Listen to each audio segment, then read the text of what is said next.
안녕하세요.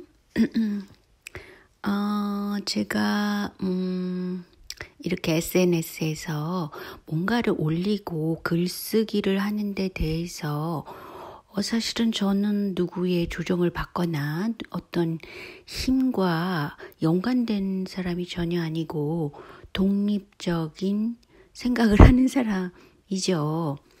그런데도 불구하고 말이죠. 제가 10월 말쯤에 이 유튜브 동영상을 올리기 시작했는데 전에 한번 이거를 거론한 적이 있지만 작년 11월 8일이죠. 그러니까 제가 동영상 올리기를 시작하고 얼마 안 됐을 때인데 그 당시에 그 유시민의 실체에 대해서 제가 거론하면서 굉장히 청취하는 분들 숫자가 갑자기 많아지고 막 그랬을 때예요. 그런데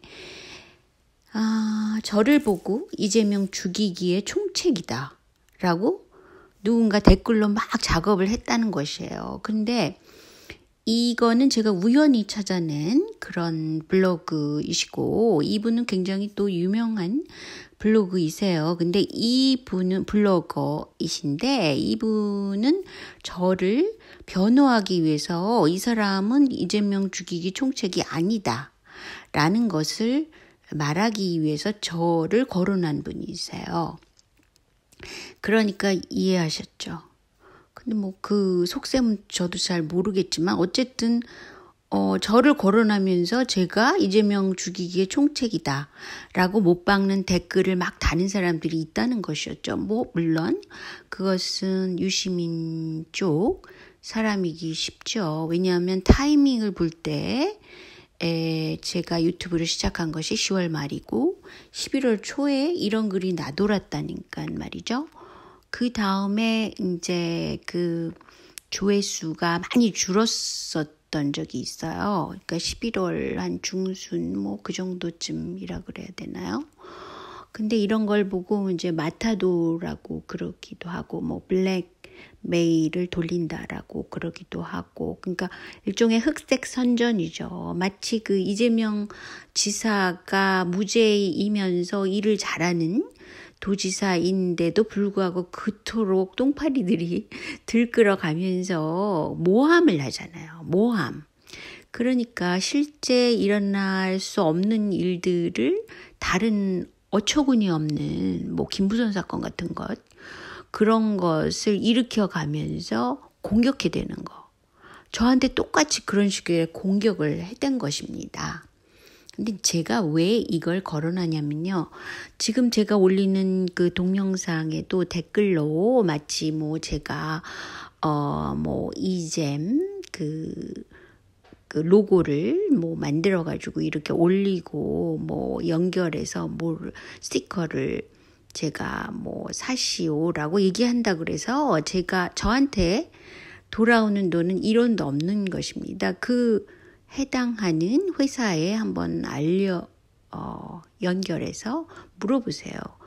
저는 사실은 이런 SNS 작업을 하면서 돈벌이를 뭐 유튜브는 그나마 이게 뭐 돈과 연관되어 있는 그런 광고비라는 것이 있다고 그러는데 뭐 아직은 제 손에 돌아온 것은 없지만 어쨌든 간에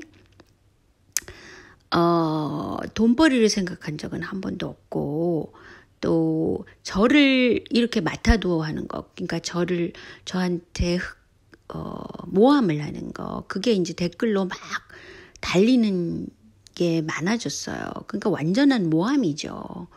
근데 뭐 저는 결백하다라고 아무리 얘기를 해봐야 그런 그 모함하는 사람들의 댓글 하나가 주는 영향력이 크기 때문에 저는 그냥 삭제해버립니다. 왜냐하면 제가 그렇지 않은데 이렇게 모함하러 다닌 사람의 댓글을 제가 볼 필요는 없는 것이죠.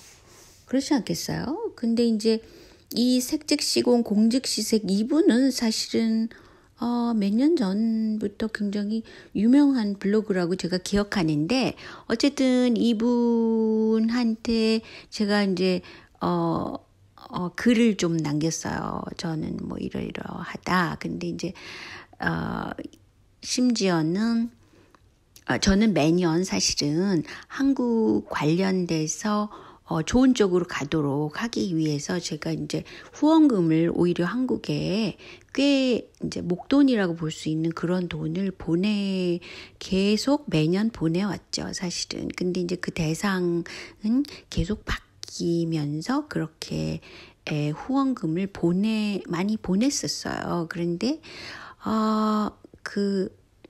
기억하시는지 몰라도 이명박 하에서 그 천안함 사건이 일어났을 때 그 실체에 대해서 많이 궁금하시잖아요. 그 사건의 진실이 무언가. 근데 그 진실을 파헤쳐서 책으로 만든 분이 있죠. 기억하시는지 몰라도. 근데 이제 그분이 만들 때 저는 그분의 의견을 굉장히 동의를 했었어요. 때문에 이제 제가 그분을 한 1년 이상 매달 후원금을 보내드리면서 그랬고, 또 동시에 제가 캐나다에 있으면서 굉장히 자연치료에 관심이 많은 사람이었기 때문에, 그분이 이제 대장암에 걸렸다. 얼마나 마음에 고초가 심했었겠어요. 그래서 이제 암까지 걸리신 분이었어요. 그래서 이제 그분이 낫게 하라고 제가 소포로 한 박스로 된, 그러니까 자연치료, 여기 캐나다 산인데 인디언 계통 사람이 그거를 만들었다고 그래요. 인디언, 여기, 토속 인디언이라고 그래야 되나요? 그런 분들이 갖고 있는 비법을 가지고 이제 만든 그런 자연치료, 허브죠. 그거를 통해서 만든 그런 약이에요. 그래서 그런 것도 막 보내드리고, 그때는 굉장히 열불 나가지고 그렇게 한 적이 있거든요. 아니, 근데 며칠 전에 그분이 제 트윗 메시지로, 절 보고, 그렇게 해서 완치가 됐다는 거예요. 물론 제 약을 먹고 완치됐다는 그런 뜻은 아니고, 이제 그분도 보통 치료를 다 받으시면서 제 약도 이제 열심히 제가 보내드린 약을 먹었다는 거예요. 근데 약이 아니라 이거는 허브로 된 자연 치료, 토속 인디언들이 계속 전래된 그런 방식으로 만든 약이라고 그랬죠. 근데 S약이라고 그랬던 것 같아요. 근데 그런 것도 먹었다. 제가 보내드려서 너무 고맙다. 그런 이제 진심 어린 그런 말씀을 하시면서 그 당시 이제 그분이 책을 내셨는데 뭐 그렇게 대박을 치지는 못했죠. 당연히 그런 책이니까. 그랬는데 어쨌든 그분이 완쾌됐다고 해서 저는 막 뛸 듯이 너무너무 기쁘더라고요. 근데 그것이 이명박 때에 그런 사건이 일어났던 그분을 제가 이제 후원한 것이었는데 아마도 이 색즉시공 이분한테 제가 보낸 메시지 때문에 아마 그분이 거꾸로 찾아서 저한테 그런 트윗 메시지를 제게 보낸 것이라고 생각합니다. 저는 다른 대화 채널은 갖고 있지 않아요. 여러분들이 막 메시지 보내고 막 그러시는 분들이 제 블로그에도 블로그가 아니라 페이스북에 또 있지만 저는 그걸 보지 못해요. 그럴 만한 시간이 없는 사람이기 때문에. 그런데 이제 오로지 트윗 메시지는 제가 보고 있거든요. 그래서 이제 그분이 저한테 얼마나 많은 시간이 지났어요. 거의 10년 시간이 지났는데, 근데 이제 그분이 완쾌됐다는 말을 듣고 저는 뛸 듯이 기뻤다는 것을 전해드리고, 제가 말씀드리고 싶은 거는 제가 후원금을 보내드린 분들은 그분도 있지만 또 수계표에 대해서 굉장히 열렬히 운동을 하시고 책까지 내신 그분도 제가 후원금을 보내드리고 간간히 이런 식의 후원금을 보내드린 적이 있다는 것을 이 기회를 통해서 말씀드립니다. 제가 굳이 그러는 이유는 저는 사실은 진보 쪽이다, 보수 쪽이다, 이런 거에 별로 크게 상관은 하지 않아요. 그러니까 진영 논리를 떠나서 한국이 지금 처한 상황에서 한 국민이 그 나라에 살고 있는 사람들의 건강, 또 미래, 또 현재의 문제들을 해결해 나가는데 좀 도움이 되고 싶다. 뭐 이런 좀 선선한 생각을 하고 있는 사람입니다. 단순히 그래요, 저는 사실은.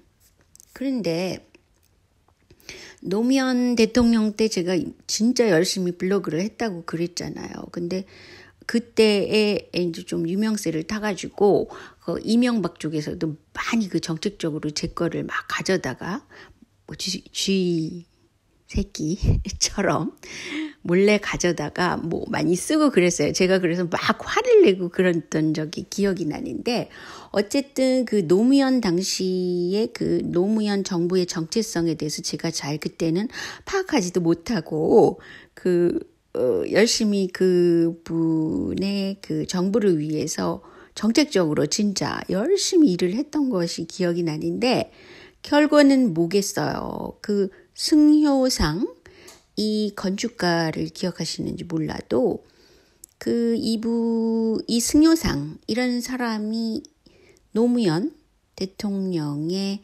그 묘비를 만들고 뭐 그랬잖아요. 그런데 이 모습을 보세요. 이게 마음에 드는가?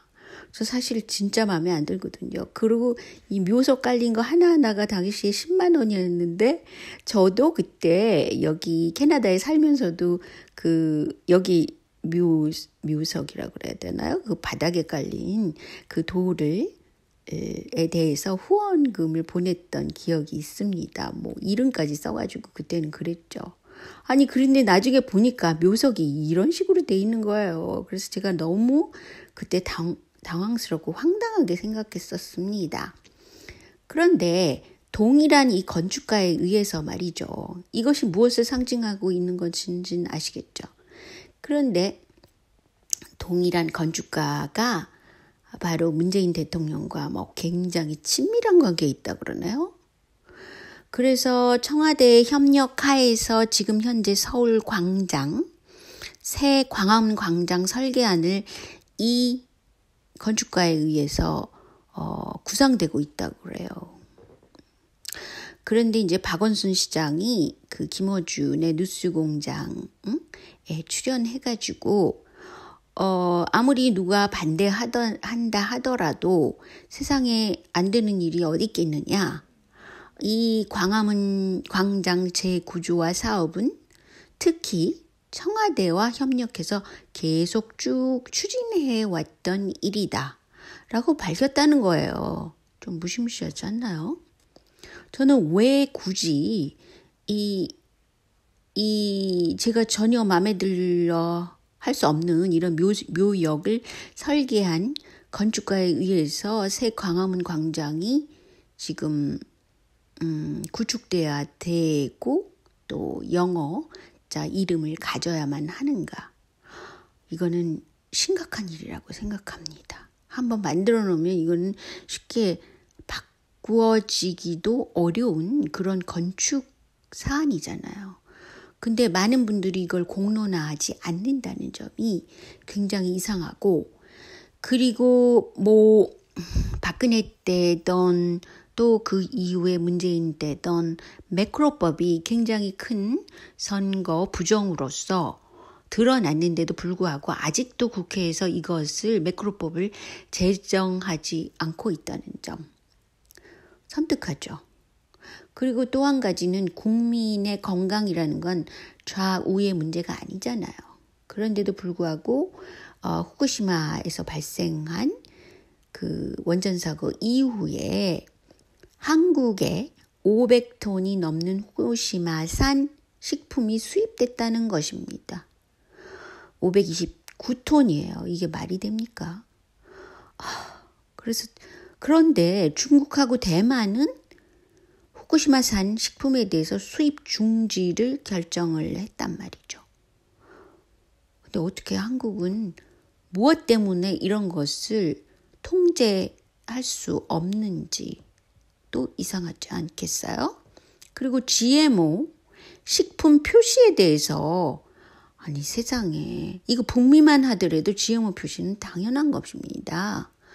그런데 국회뿐 아니라 정부에서도 이런 국민 건강에 관한 문제를 중시하지 않고 있다는 점이에요.